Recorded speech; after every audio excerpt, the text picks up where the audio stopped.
Hey y'all, I'm gonna try to, I don't know about me. I'm trying to get used to treating these more and more like FaceTime calls.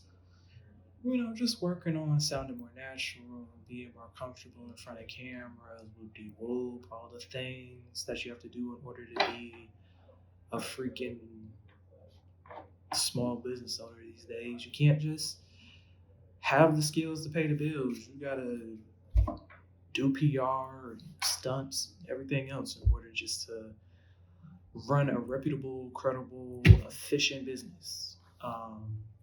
But I digress. So this is the third quarter check-in for Militant Universe. Three quarters down, one quarter to go, and we are actually at the end of the third quarter. We're getting close to the end of the third quarter. What would the end technically be? It would be September, right? So yeah, we're almost closing out the third quarter of the year. With that being said, I am preemptively recording this video before I leave for Ecuador. Mhm.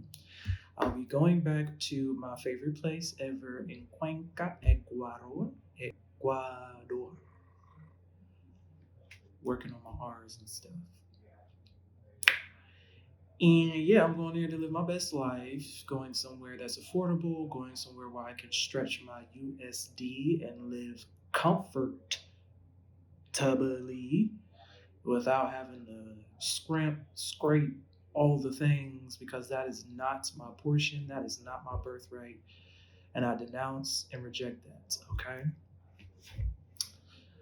I'm wishing all y'all the best of luck come the elections. We just gonna jump right into it. I'm wishing all y'all the best of luck. Ain't nobody getting my votes, and my excuses because I will not be in the country.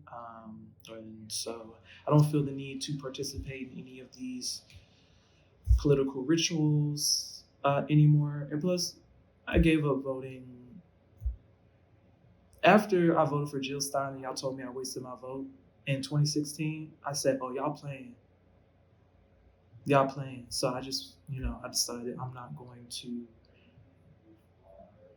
do what y'all tell me to do just because y'all tell me to do it. I'm just over that whole American train of thought anyway. Just because you tell somebody that this is the trend or that this is socially acceptable or that this is what everybody else is doing, you expect me to drop everything I'm doing, put my morals and values to the side so I can participate in your tomfoolery. And I, again, refuse, I denounce, I reject, and I will take my Legos and go play elsewhere where I don't have to jump through hoops or perform in order to be embraced or accepted or taken seriously um, or treated with any kind of respect. So yeah, and plus I just want to eat good food. I want to. Well, I was wishing y'all good luck on the elections, but now I'm jumping into why it is that I'm leaving. Um, I just want to enjoy my life. I just felt like this past year in Atlanta, although very beneficial for me and the brand, I will say that ATL was a worthy sparring partner. I will say that. She gave me a lot of grit.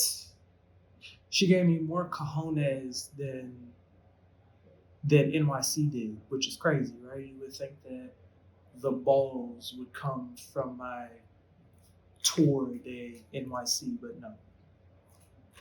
The balls were grown in ATL.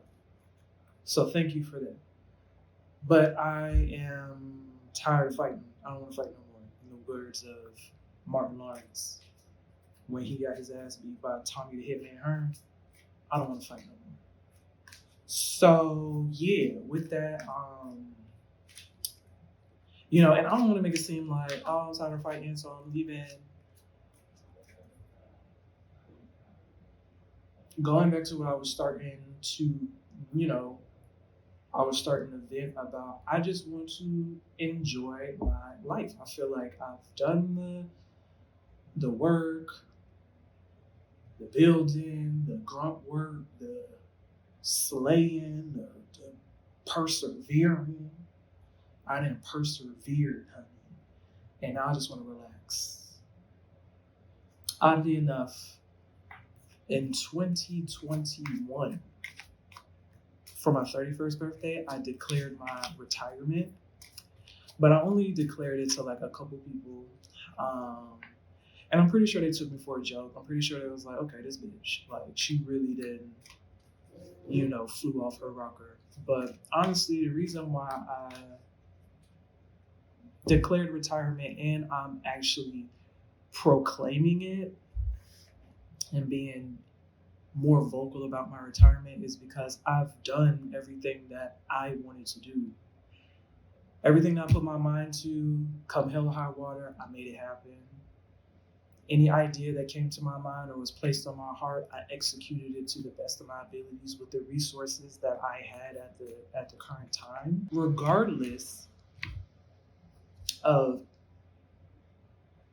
if anybody recognized it or validated my work or even found it beneficial is none of my concern.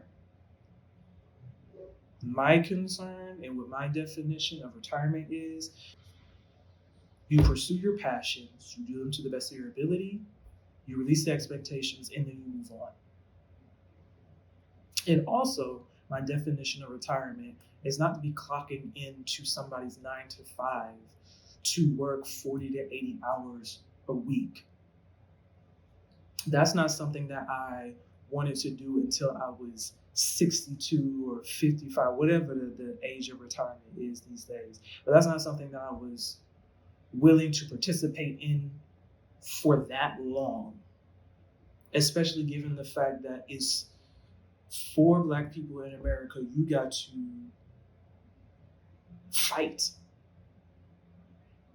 so much. You have to struggle so much just to make ends meet, just to make a living, just to pursue a career. And at the end of the day, none of that was quite worth it for me. If I look at the tenure that I've put in academia, from undergrad to grad school, to, like I said, working in NYC with small business services, with AmeriCorps, with, nonprofits across the city, from collaborating with individuals on creative placekeeping, making wayfinding projects all throughout Brooklyn. Like, your girl did her thing, okay? Then to switch gears and then become, a wellness and leisure consultant and a Reiki master and all these things. I've done a lot of things. I've accomplished a lot of things. And I'm only, 34? And I know that there's plenty more things for me to do, but I'm going to do them on my terms. I'm going to do them at my own pace. And that goes against the pace that is set by American society. So I'm retired then. If that's, if my pace is too slow, or if my endeavors are a little too lofty or a little too unrealistic for the American mind, for the Western mind, for American society, then I will, like I said, take my Legos and go play elsewhere. But I am retired. I think that I should just go ahead and say that. There's no room in my life for full-time anything. There's no room in my life for me to be on anybody's payroll, for anybody, I don't have the patience to manage up. I don't have the patience for Monday meetings, Wednesday meetings, team meetings every 2 seconds, Friday meet, this meeting, quarterly meeting, faculty staff did meet. I don't have time for that. I don't have time for that. What I've learned in this season of growth, of perseverance, of recalibrating, of pivoting, is that I am happy when I call my own shots. I am my happiest when I can work for myself. I feel so much joy sending somebody an invoice, net 30, and you pay me out and we be done. I get joy out of freelancing. I get joy out of exchanges that only require a few hours of my time.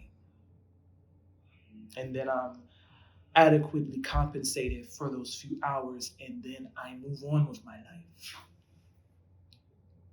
And that's what retirement looks like for me, and that's what this next stage of my life looks like for me. And I'm so happy that I have released the shackles of the 9 to 5 so that I can truly just embrace this nomadic lifestyle and go on about my business.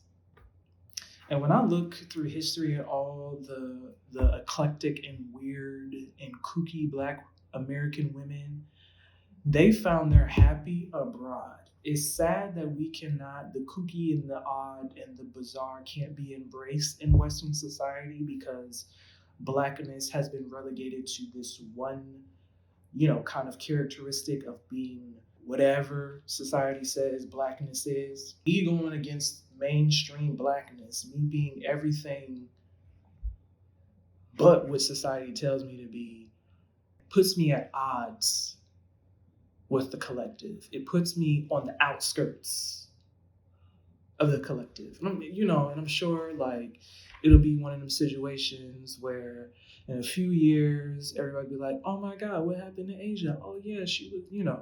The thing is, I'm just a visionary. I'm just ahead of my time. I'm ahead of the curve. So it's natural for this to happen to somebody like me, where I have to go elsewhere to find that peace and find that stability, because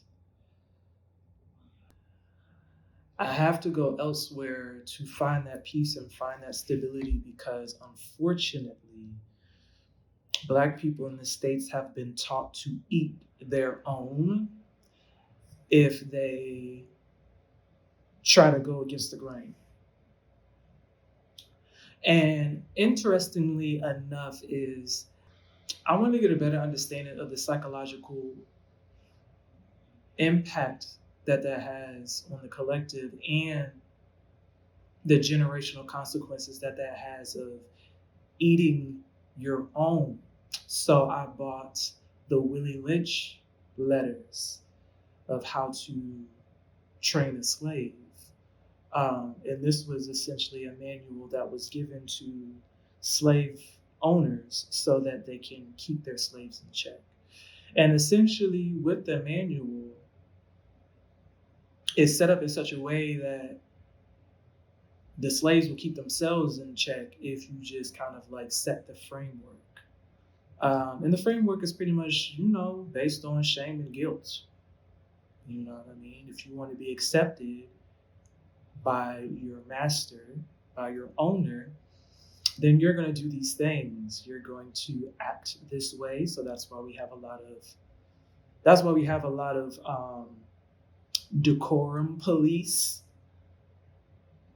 that are out and about telling Black people how to act, sound, dress, how to show up, how to advocate, what to do, what not to do. That's why we have a lot of those, because of the Willie Lynch letters.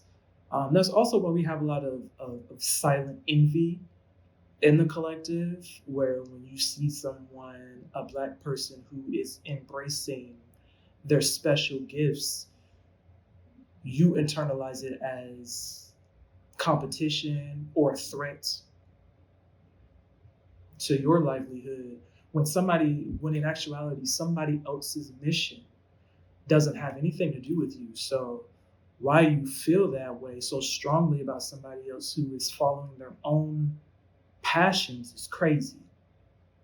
And you have to check yourself. You need to like really take a look internally to figure out why you're so mad at somebody else that looks like you, that's actually doing this as an act of defiance to show you that you are not, relegated to just being this type of Black, or you're not pigeonholed or siloed. You can be whoever you want to be. But instead, Blacks in America see it as a threat, see it as danger. So they put a target on you. They do anything to undermine you. They do anything and everything to make your life a living hell, to get you to conform, to get you to give up on your dreams. When in actuality, they're probably just salty that they fell for the rhetoric that their dreams would never come true, that they can never make a living doing the things that they actually love doing, that they should actually focus on finances and this and that. That's not my fault. That's the life that you chose. People who don't see it for me, that's cool. But it's quite odd. It's quite odd. I can't lie. And being in Atlanta, you get it from both ends. You got the crackers looking at you like you got a lot of audacity, and you got these niggas looking at you like you got a lot of audacity. And honestly, I don't give a fuck about none of y'all. I don't care how you feel about it. I'm sorry. I'm sorry, not sorry. I'm not about to dim my light and be basic and mediocre just because y'all are offended by my opulence. I can't help that I'm this fire. Sometimes I wish, I could be around people who could challenge me and inspire me and actually, give me a push, give me, constructive criticism. Like actually, I don't know, like actually just be supportive. I don't think I'm asking for anything crazy by saying that I wish I had more support. And with that weighed heavily on my decision of whether or not I was going to stay in Atlanta or not. Because I'm like, if I'm not getting no support here, what the fuck is the point? I might as well just go somewhere where at least I'll be happy and I can afford it and I can eat well and I ain't got to worry about getting sneak dissed, stabbed in the back, and eating all these foods with preservatives in it and all this other bullshit that's on our shelves that, you know what I mean? We're damn near forced to eat, especially if you ain't got organic money, if you ain't got non-GMO money, if you ain't got free range money, your options are kind of limited. But anyway, so all in all, we out of here. We had the Buster's joint. We got a blast. It's been, let's see, because I got a room. I'm up here chatting.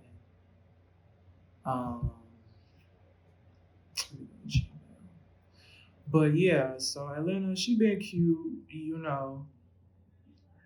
But we going back to Cuenca.